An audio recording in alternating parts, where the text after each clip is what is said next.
ലോകരാജ്യങ്ങൾക്കിടയിൽ ഭിന്നാഭിപ്രായം. ഓസ്ട്രേലിയയുടെ പ്രതികരണം ഇങ്ങനെ. വെനിസ്വേലൻ പ്രസിഡന്റ് നിക്കോളാസ് മദൂറോയെയും ഭാര്യ സിലിയ ഫ്ലോറസിനെയും അമേരിക്കൻ സൈന്യം പിടികൂടിയ നടപടിയിൽ ലോകരാജ്യങ്ങൾക്കിടയിൽ സമ്മിശ്ര പ്രതികരണം. മദൂറോയെ കയ്യാമം വെച്ച് കണ്ണുകൾ മൂടിക്കെട്ടി വിമാനത്തിലിരിക്കുന്ന ചിത്രം യു.എസ്. പ്രസിഡന്റ് ഡൊണാൾഡ് ട്രംപ് പുറത്തുവിട്ടതിന് പിന്നാലെയാണ് വിവിധ രാജ്യങ്ങൾ പ്രതികരണവുമായി രംഗത്തെത്തിയത്. ഓസ്ട്രേലിയയുടെ നിലപാട്. അമേരിക്കയുടെ നടപടിയെ നേരിട്ട് വിമർശിക്കാൻ പ്രധാനമന്ത്രി ആന്റണി അൽബാനീസ് തയ്യാറായില്ല. പകരം മേഖലയിൽ സമാധാനം നിലനിർത്താൻ ചർച്ചകളും നയതന്ത്ര വഴികളും തേടണമെന്ന് അദ്ദേഹം അഭ്യർത്ഥിച്ചു. വെനിസ്വേലയിലെ ജനാധിപത്യ ലംഘനങ്ങളിലും മനുഷ്യാവകാശ പ്രശ്നങ്ങളിലും ഓസ്ട്രേലിയയ്ക്ക് ആശങ്കയുണ്ടെന്നും അദ്ദേഹം വ്യക്തമാക്കി. അതേസമയം മദൂറോയെ പിടികൂടിയ വാർത്തയെ പ്രതിപക്ഷ നേതാവ് സൂസൻ ലേ സ്വാഗതം ചെയ്തു. അനധികൃതമായി ഭരണം പിടിച്ചടക്കിയ ഏകാധിപതി എന്നാണ് അവർ മദൂറോയെ വിശേഷിപ്പിച്ചത്. മദൂറോ വിചാരണ നേരിടേണ്ടത് ആവശ്യമാണെന്നും അവർ പറഞ്ഞു.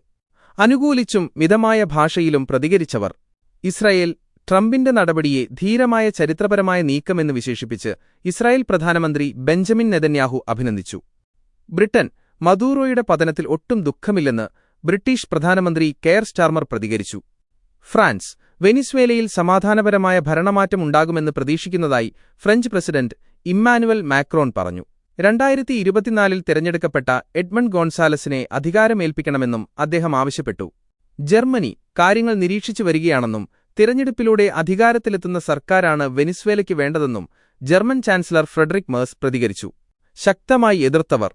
മെക്സിക്കോ അമേരിക്കയുടെ നടപടി ഐക്യരാഷ്ട്രസഭാ ചാർട്ടറിന്റെ ലംഘനമാണെന്നും ഏകപക്ഷീയമായ സൈനിക നീക്കത്തെ ശക്തമായി അപലപിക്കുന്നുവെന്നും മെക്സിക്കോ അറിയിച്ചു.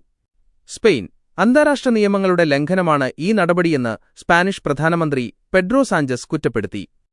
റഷ്യ ആൻഡ് ചൈന അമേരിക്കയുടേത് സായുധ ആക്രമണമാണെന്ന് റഷ്യയും പരമാധികാര രാജ്യത്തിനുമേലുള്ള കടന്നുകയറ്റമാണെന്ന് ചൈനയും വിമർശിച്ചു. മയക്കുമരുന്ന് കടത്ത്, കൊക്കൈൻ ഇറക്കുമതി തുടങ്ങിയ കുറ്റങ്ങളാണ് മദൂറോയ്ക്കെതിരെ അമേരിക്ക ചുമത്തിയിരിക്കുന്നത്. വെനിസ്വേലയിൽ ജനാധിപത്യപരമായ ഭരണമാറ്റമുണ്ടാകുന്നതുവരെ രാജ്യത്തിന്റെ നിയന്ത്രണം അമേരിക്കയുടെ കൈയിലായിരിക്കുമെന്ന് ട്രംപ് പ്രഖ്യാപിച്ചു.